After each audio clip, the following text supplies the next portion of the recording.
the alternative media, it's clear that they want to control the alternative media. And they want to control also our own myths. Nibiru, this planet of ancient times, from Sumerian, they call Nibiru in Sumerian times, planet X, coming back, there where it comes, these Anunnakis have dropped out from this planet into ours and have, there is definitely an ancient time in which we have been merging with other creatures from the universe. This is described clearly in the book of Enoch. But who were these creatures? These creatures were the rebels that were escaping, the rebel angels that were escaping from God, in a way. What we have here in this present situation is that we think they are in reality interbreeds between mankind and aliens.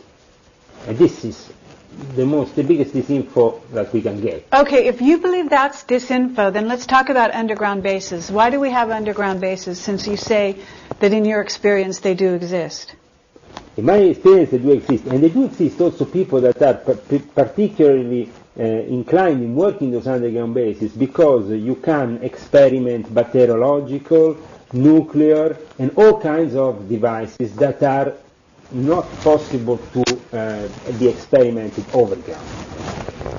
And also to experiment the most evil of the evil, because mankind nowadays is playing God, playing with genes, playing with mixing a cow with a dog, with a human, with a lion, with a...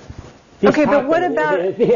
So you're saying genetic engineering, you're saying genetic engineering, you're saying hidden, atomic bombs, whatever, experimentation. But why are they building cities underground? Cities underground a bit for the disaster scenario, the doomsday scenario. Well, is there such a thing? Yes.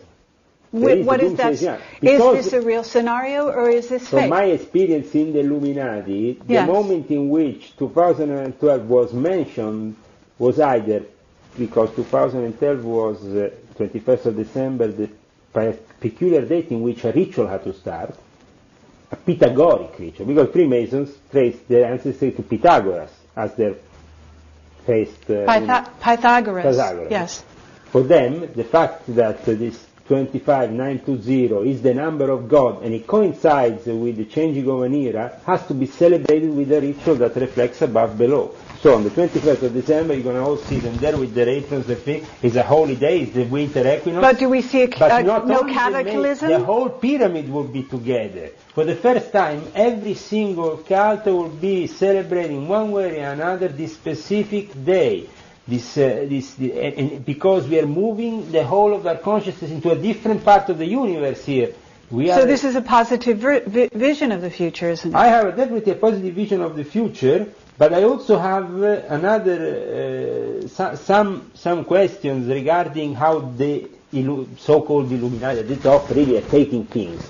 Because when it was about 2012, they were really driven by uncertainty, and their tendency was to build an underground bunker to protect their matter interests, than to really grasp that this could be an evolutionary stage to go of consciousness, a change of consciousness. But for them, you don't need an underground base for a change of consciousness. No, but for them this is a business operation. I understand. The moment in which there is something happening on top which is uncontrollable, a nuclear device will be triggered, the whole place will be very dangerous, and underground bases are required. So you're saying the Illuminati are planning to let loose nuclear bombs around the time of 2012. They are going to unleash them. There will be some very big happenings, especially because they will be triggered by,